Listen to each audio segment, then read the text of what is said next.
Hi folks, and welcome to the Meaningful Money podcast. This is season 15, episode 10.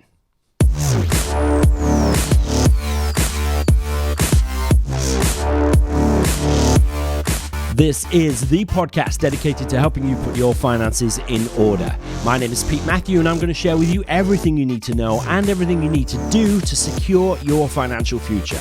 I'm here to help you make sense of money.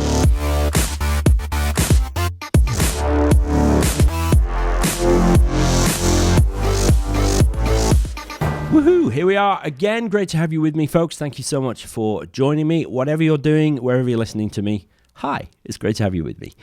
We all know that diversification is a good thing, right? We do know that. Yeah, it's a good thing when it comes to investing and to wealth building.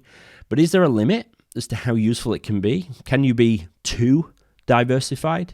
Today I'm talking about diversification for those in the planning with purpose stage of their life. You're not just starting out, you're well on the journey.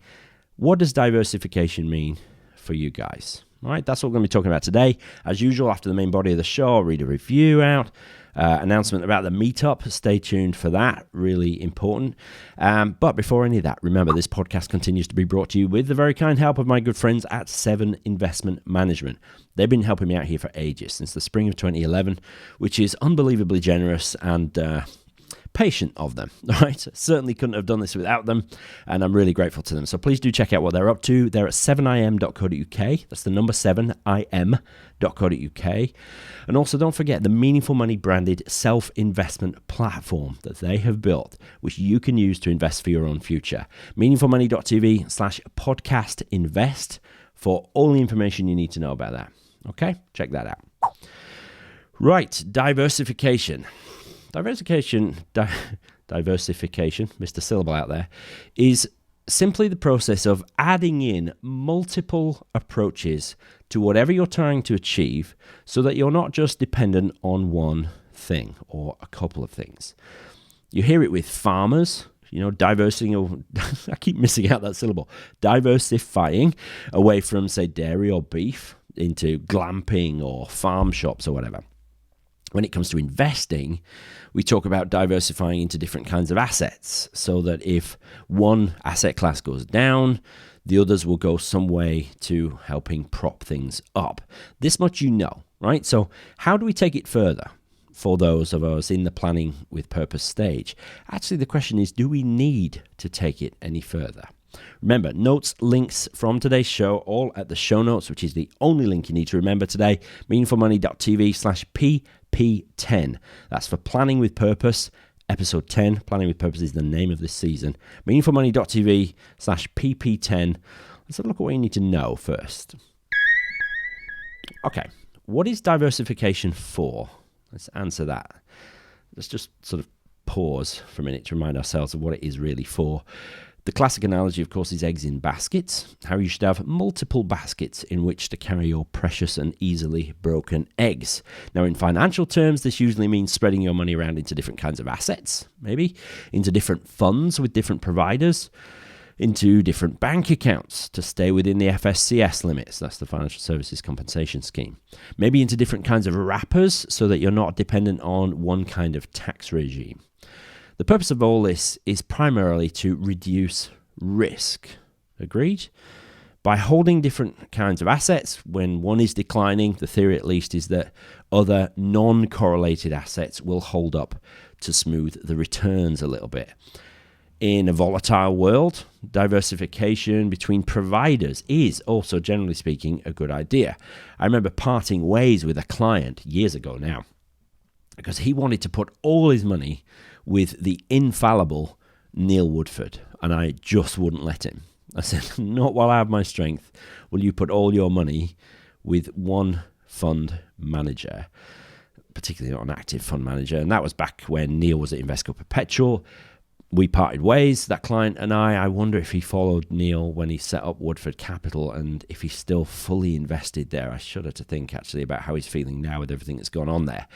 So risk reduction to minimize portfolio volatility, to reduce the likelihood of adverse impact due to provider failure. These are legitimate reasons to consider diversifying your portfolio. That's what diversification is about, really, right? Risk reduction. Second thing we need to ask is it possible to be too diversified?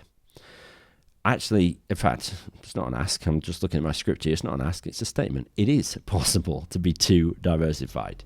I think it's possible to spread your money too thinly. So how might that manifest? People end up with multiple accounts with small amounts in each, right? Multiplying their paperwork unnecessarily. There's no benefit to that at all, particularly if you're nowhere near the FSCS limit in each account. Sometimes this is just because people have tried different funds that have caught their eye, or they've seen an advert for a new robo-advisor and they've stuck 5,000 quid there. But there's no cohesive approach to doing that. Often it's with the intention of benefiting from diversification, benefiting in inverted commas. That's the kind of justification that they've put on it. My favorite of these, I kid you not, this was explained to me by a financial advisor who mercifully has now retired. I remember him explaining in great depth to me why the fact that he had recommended 5 different property funds inside a client's investment bond was the definition of diversification at work. Just madness, right? 5 different property funds is not diversification. Like all aspects of our finances, we've got to be intentional with our diversification, doing it for reasons which actively benefit our wealth building. It's the only reason we would do it, okay? More on that in just a little bit. It's also important to remember that as the numbers get bigger, diversification is actually less practical. So I got many clients who are multimillionaires. At that level, it's very difficult to find homes. If you've got 7 figures in cash, say, to find homes for that money and stick within the FSCS limits, right? If you've got a single person with $1.5 million that they want to keep in cash, that's a lot of bank accounts. Also, maintaining a portfolio of 60 different funds with 20 different providers maybe, all under the £85,000 FSCS threshold, that becomes more and more challenging as the amounts get bigger. I don't mind doing it, of course. People are paying me to do that. But there is actually, in my experience, a level of wealth where people actually stop worrying about diversification. Maybe, if you've got that much, then it's less of an issue. But I think next thing we need to know is that diversification is as much for behavioral reasons as for practical reasons. I do think that to a large extent, diversification is to salve our fears just as much as it is about the practicalities of investing. This in turn should have a positive impact on our behavior. That's a good thing, right? Makes us less susceptible to making bad decisions. By the way, I'm looking forward to getting into the subject of our financial behavior with Neil Bage of BIQ. Again, remember Neil did an amazing job a few months ago, bringing him back for 2 episodes, right, over the next couple of weeks. So look forward to that. As the world becomes increasingly correlated, right, the main reason for diversifying, which is the sort of smoothing of returns, I think becomes arguably less likely. Those of you that were investing in 2007, 8, 9 in the financial crisis will know that pretty much everything went down. It wasn't a case of, well, equities folded, so bonds went up.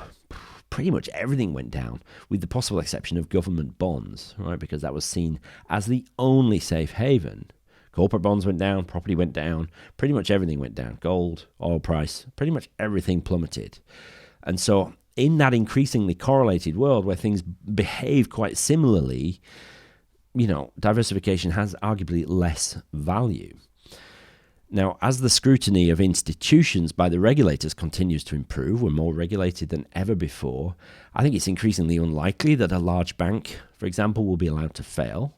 There is actually a list of institutions by the Prudential Regulatory Authority, of a list of institutions that are deemed too big to fail. These institutions are put under amazing scrutiny, right? So the chances of one of those being allowed to fail, again, those of us that were around and doing this stuff in 2007, 8, 9, remembered the UK government stepping in to protect deposits with big banks. I don't think a large bank would be allowed to fail. So how necessary then is it really to diversify? But by diversifying, we feel like we're doing something positive. It's a little bit like when we drip a lump sum into the market. All the maths shows, if you've got a lump sum to invest, you should put it in all in one go, right? Historically, all the evidence shows that you will be better off in the long run by sticking it all in one go. But by dripping it in over time and benefiting from pound cost averaging, we feel like we're doing something which makes sense to us, right? And that's a good thing. So diversifying then is as much about behavior and bias as it is about actual practical financial benefit. Just some food for thought, okay? So I'm a realist when it comes to managing money, though. We've got lots of theory, and again, theory's all well and good, but we're human beings at the end of the day, so we need to keep that in mind. So let's keep our feet on the ground. Remember that we're human as we talk now about what we need to do. Okay, so first thing you need to do is to get the basics right and build from there, okay?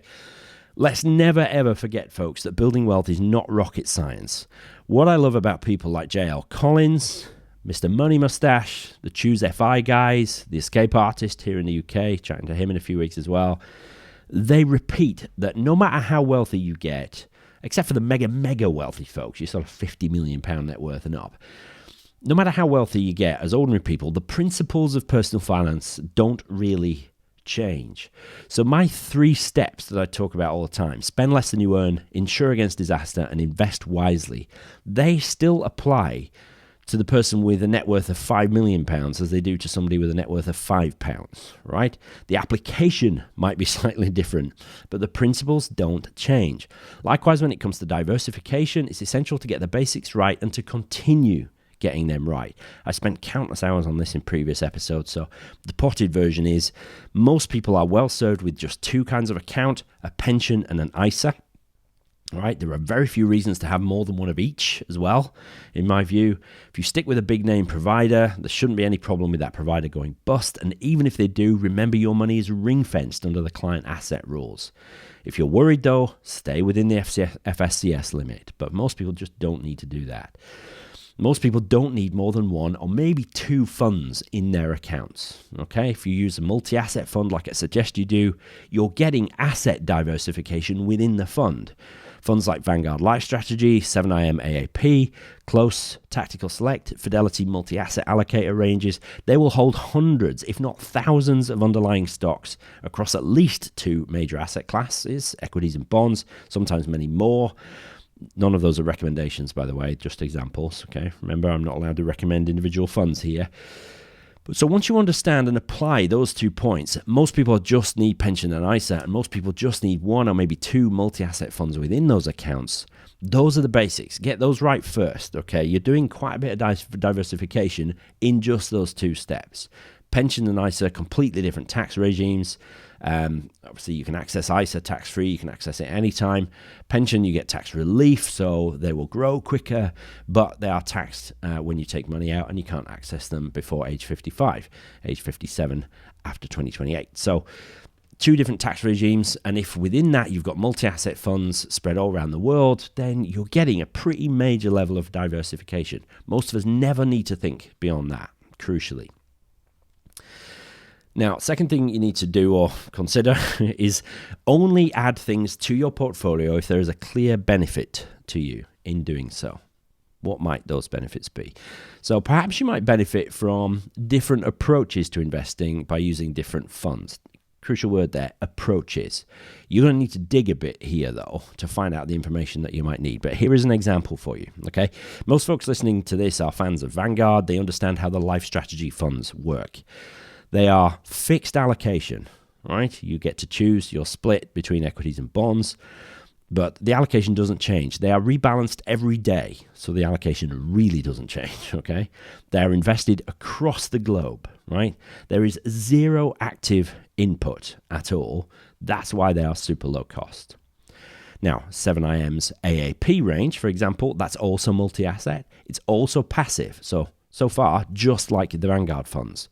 But here, the managers are aiming to add some value by tilting the allocation of the portfolio. So if they're concerned about, I don't know, US equities, they might tilt the allocation away from that slightly. That's what AAP stands for, by the way, actively allocated passives. Bit of a mouthful. But there are some different asset classes included in there which are not in the life strategy range. Things like infrastructure and property and commodities and all that sort of stuff. So blending the 2, that would be constructive diversification. Close Brothers, their tactical select range, that's multi-asset and it's passive. So, very similar once again. But here the managers are trying to apply some so-called smart beta input. So while they might base part of their allocation, say, on the FTSE 250 index, they will then look at that index and maybe try to tilt it in favor of perhaps out of favor stocks. But as that's done largely on a quant basis, it can be done by algorithm. Keeps the costs down, keeps the human element down, right? So they're looking to tilt in favor of maybe value or growth stocks or whatever.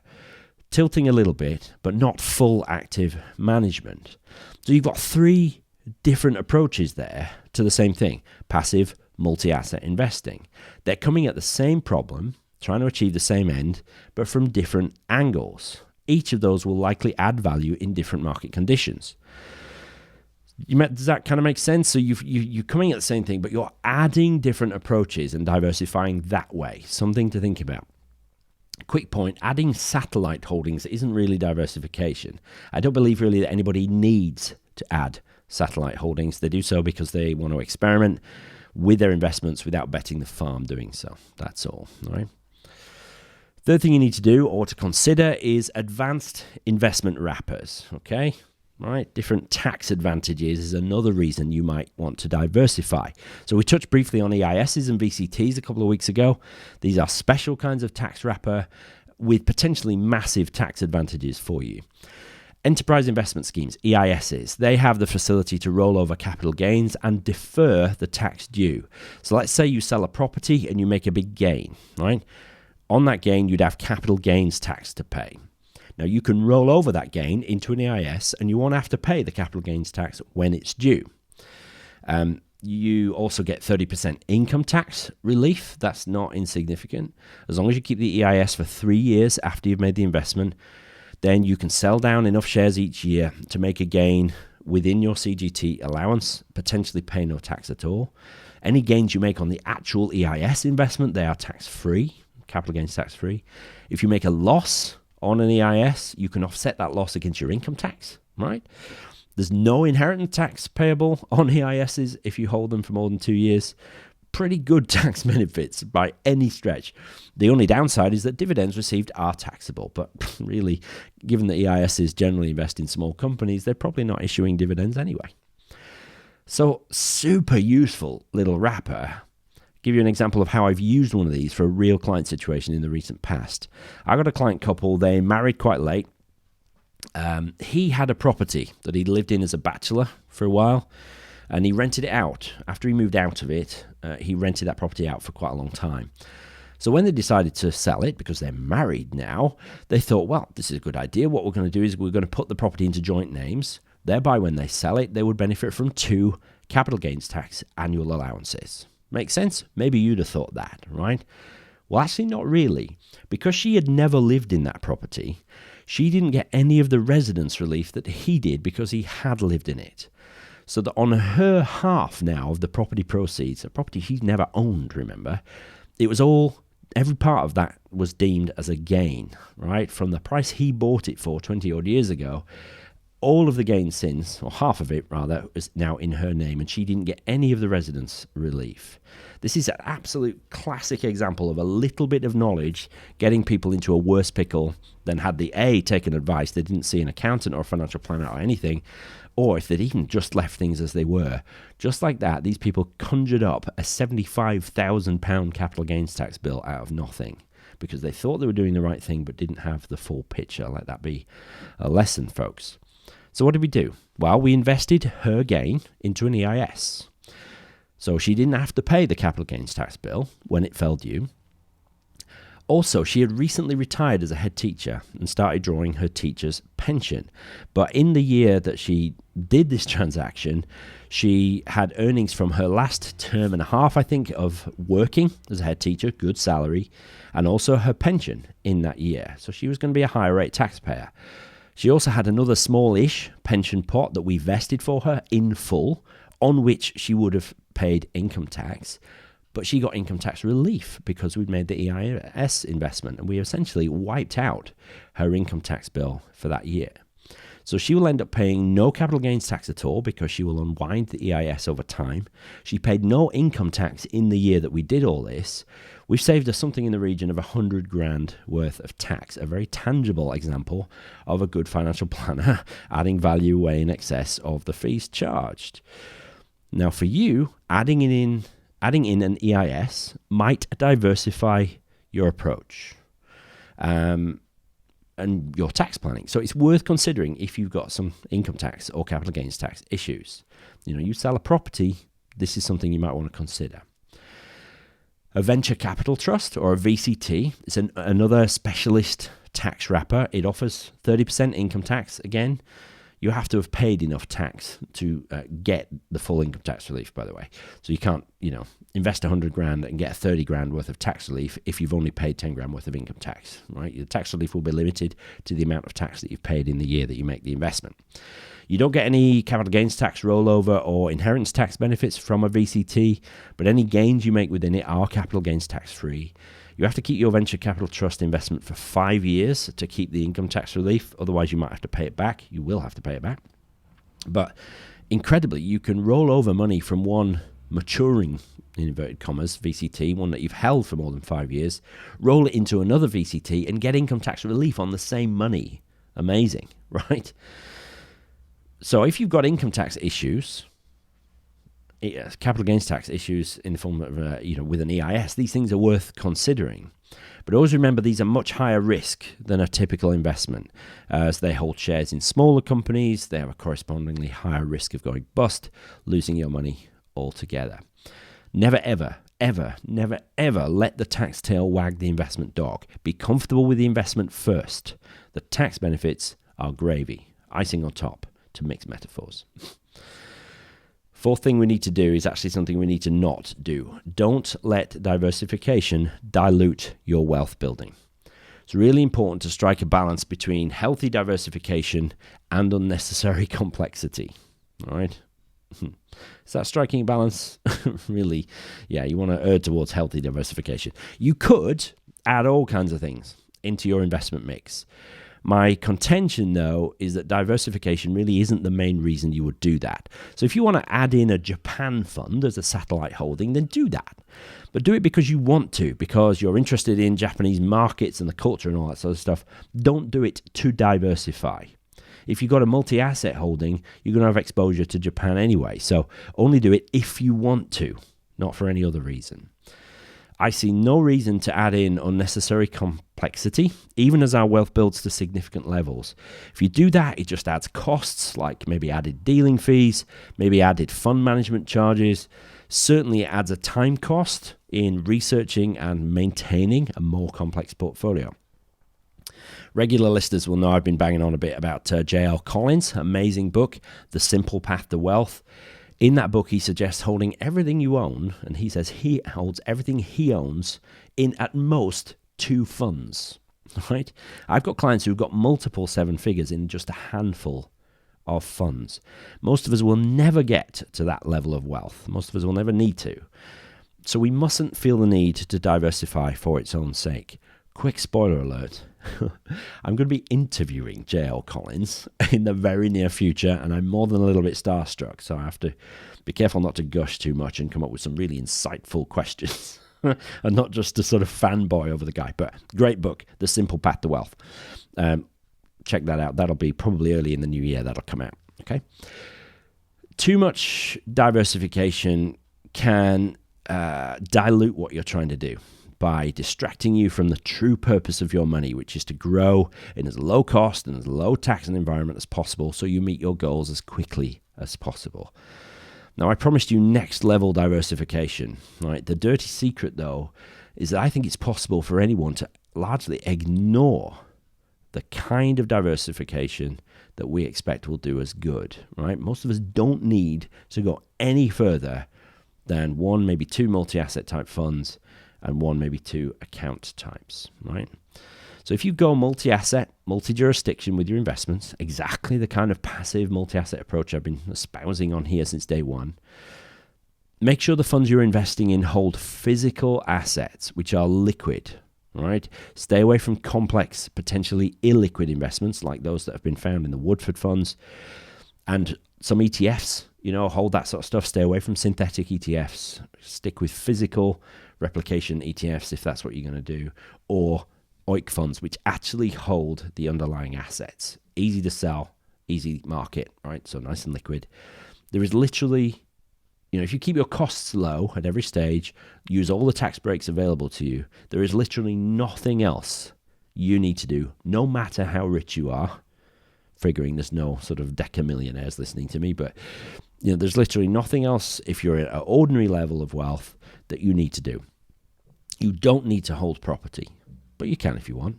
You don't need to add satellite holdings, but you can if you want. You don't need to venture outside pensions and ISAs, but you can if you want. And if your tax situation warrants it, then you can consider EISs, VCTs, things like that. Please, folks, keep your life simple. Why? Because you are far more likely to stay the course that way. Not be distracted by stuff that just doesn't matter, just doesn't make much of a difference in the long run. Okay? A little bit preachy potentially, but sometimes, again, I start writing one of these episodes thinking I'll go down one path and then ending up going down quite a different one. Keeps life interesting, though. I'd love to know what you think. All right? Maybe you disagree. If so, let me know. Comment on the show notes. MeaningfulMoney.tv/pp10. MeaningfulMoney.tv/pp10. Love to know what you think. Here's a review titled Heartwarming by #ReassuredParent. Just listen to Millennial episode 8, Start Young, Start Strong episode. As a 45-year-old parent of a 4-year-old child, I found Pete's positive outlook on the tech savviness and mindfulness of our younger generations very reassuring. I'm from the generation who was still handwriting their dissertation at university and now have a young child who assumes every screen can be swiped. I feel completely out of my depth in navigating the electronic world that my child is just embarking into and therefore fearful of it. But Pete's take on it has completely changed my lens. Amazing life coach as well as a financial one. Thanks, Pete. Thank you, reassured parent. I'm not sure you do want me life coaching you, really. But, I'm glad it was helpful. And it's funny how people sort of react to different episodes, but I'm really glad that was helpful for you. Check that one out, Millennial Finance, which was season 13, episode 8, Start Young, Start Strong. Reassured Parent, thank you so much for leaving me a review. If you want to do that, meaningfulmoney.tv/iTunes, that's where they did it. But wherever you're listening to me, just leave me a review. It really, really helps. Keeps me near the top of the rankings. Okay. So 2 days to go now till the meetup in London. That's this coming Friday, the 8th of November, at the Cross Keys pub in the City of London. It's a Wetherspoons massive pub. We'll be somewhere near the door, okay? It's so big, we'll be somewhere near the door. Who's we? Well, me, obviously. Damien and Andy and the team from Money to the Masses, right? We'll be there. No agenda, completely informal, just some mates hanging out in a pub chewing the fat, okay? Come and join us if you can.